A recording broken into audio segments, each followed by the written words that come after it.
WCCSradio.com. It is Indiana in the Morning, always presented by First Commonwealth Bank, the voice of Indiana County, WCCS 101.1 FM, AM 1160, WCCSradio.com. Just about 12 minutes after 8 o'clock.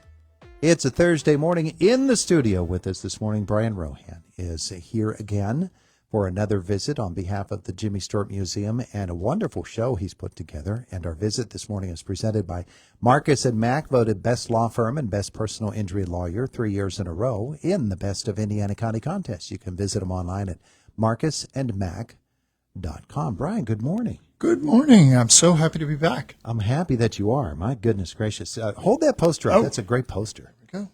There it is. For our Facebook viewers, you can see the show is called On the Front of Life. It's actually Jimmy Stewart on the Front of Life. Jimmy Stewart on the Front of Life, But, yeah. Yeah, it still works abbreviated. Yeah. Yeah. Yeah, but you put this together. You wrote it? I did. Uh-huh. I did. My whole life, I have been obsessed with Jimmy. Old Hollywood in general.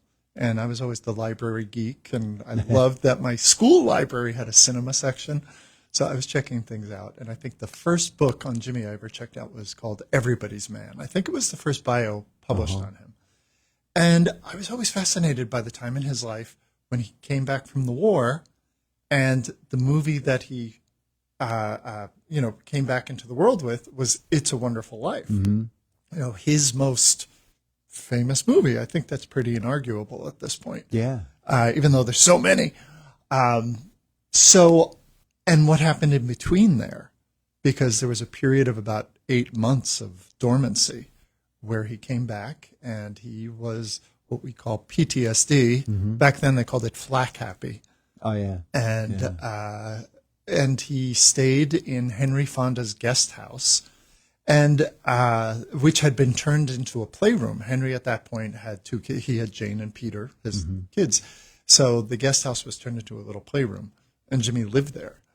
And I thought it was just such a fascinating time. Yeah. If you're going to do a story, all those Hollywood stories, there's, 200 biographies of Marilyn Monroe, things like that, because there's a lot of conflict there at different points in her life. Mm-hmm.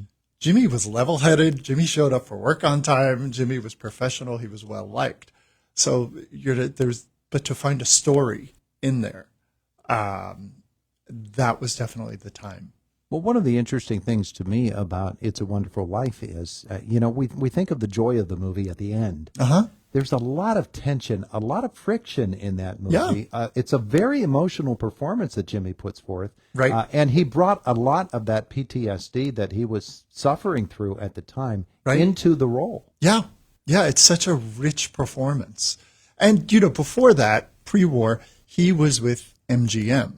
And MGM was sheen and polished. I mean, they've given us some of our greatest movies, but there was a cleanliness to them. There was you could even say sanitized view of life. And now he was back and he wasn't, attached to MGM anymore. So there's something gritty about It's a Wonderful Life. When people say they don't make movies like that anymore, I'm like, they never really made movies like that before that. It's a Wonderful Life is so unique. And and just all that went into it. And Frank Capra himself, he had been overseas as well. He had the moniker of Colonel as well as Jimmy. And so he had seen things too. And I think the two of them together, the fact that they were kind of able to elevate each other and create this beautiful, lasting monument, this legacy, at a time when they were just so shattered. I think it's a real wonderful thing. So those rough edges that were so evident in the movie for people who are actually looking for them, especially, but you turn them into this performance. Yeah, I think it's what else was interesting to me in all the bios I had read, and I think it shows up now in like Facebook memes of Jimmy's tales of his PTSD. But when he came back, the house he had rented, he lived with Burgess Meredith and Johnny Swope, and they had both gotten married during the war. So his house had been rented. One of the bios talks about how his dog, who he left with his parents, who in turn left it with a family that had a larger piece of property. His dog didn't recognize him and barked at him. Yeah, his contract with MGM had run out. That not only are you coming back so changed, but everything that you stood on, where you live, where your pet is gone, your place of work, MGM, the contract's done, and so it's just a real reassessing of your life and what you value, and trying to find that again. We are so familiar with the cover of Life, and Jimmy's iconic picture with what is now the First Commonwealth Bank. At the time, it was the county courthouse in the background, and that serves as the staging for your play. Yes. Tell me about writing it, putting it together, organizing the thoughts that you had to have floating around in your mind for quite some time in order to come up with this one performance. Yeah, well, it was, I originally did a version of it. In fact, I consider what we're doing now a premiere because it has been completely rewritten from beginning to end. For the Seneca Falls It's a Wonderful Life Festival, both here in Indiana and in Seneca Falls at the holiday time, they do It's a Wonderful Life festivals. Seneca Falls being, the alleged inspiration for Bedford Falls. So they had, I had done it the first year, 2016, and the next year they were like, well, what can you do this year?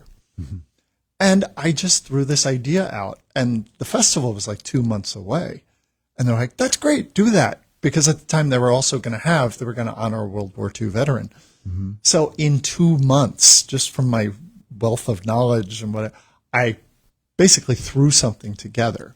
And I knew there was a story there, but I wasn't satisfied with it, especially doing a one-man show. Who are you talking to? Who, scene by scene, especially as you're experiencing your PTSD, or who are you telling your thoughts to? It can't just be the Mark Twain show is a different animal. He's talking to the audience. Sure. But this one, trying to figure out all the nuances. So that was a while ago, and then we went into a lockdown, and I had this thing in a drawer, and I just was allowed to take my time and have this thing, born anew, so to speak. So, yeah, I mean, there's scenes on the rooftop. There are scenes in the Henry Fonda guest house. There's a scene at MGM. Scene on the radio. Because he had done, Lou Wasserman at that point was his agent. And he knew Jimmy was not really ready to go back. So he got his feet wet. Jimmy's first bit of acting work in Hollywood after he came back was he would do radio versions of his old movies. Roles he knew already. It was very safe. But his first one was Destry Rides Again. And Dietrich wasn't his co-star. When they would redo these things for the radio, they would get somebody else. So he and Joan Blondell did it. And the technicians, it appears in several biographies, they were a little worried about Jimmy because they said his hands were shaking so much they could see the script shaking in his hand from far away in the booth.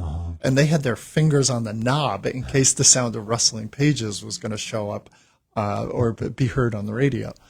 So that's sort of included. Those radio shows still exist. You can find them on YouTube. I have them. Oh, do you? Sure. What, like we used to CD? air a program that had some of those programs. So, okay. Yeah. Oh, that's fantastic. Yeah. Yeah, I love the old radio shows. Yeah, they're beautiful. Yeah. They're beautiful. So you've got this all put together. You're performing it this weekend. Performing it this weekend at the Indiana Theater this Saturday at 7:30 p.m. Tickets are $10 in advance, $15 at the door. If you are one of those people who is getting one in advance, you can get it at the Indiana Theater box office. You can get it at the Jimmy Stewart Museum just down the block, or at Zed's Gifts, which is 19 South 7th Street. Okay. And if you don't want to leave the comfort of your home, you can also just call the Jimmy Stewart Museum, and they will have your ticket for you at will call. They'll fix you up. Right.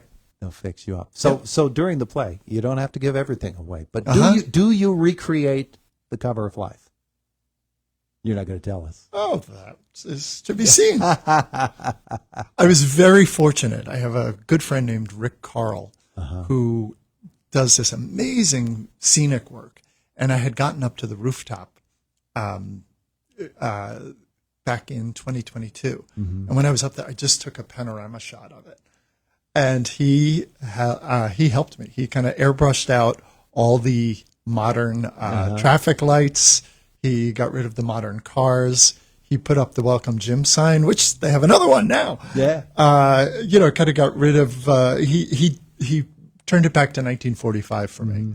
So that was kind of fun seeing that. Turn back the clock. So yes, so that will hopefully be, technology allowing, that will be projected behind me for some of it. It's going to be a beautiful, beautiful evening. It's Saturday, 7:30, you said? This Saturday, May 17th, 7:30.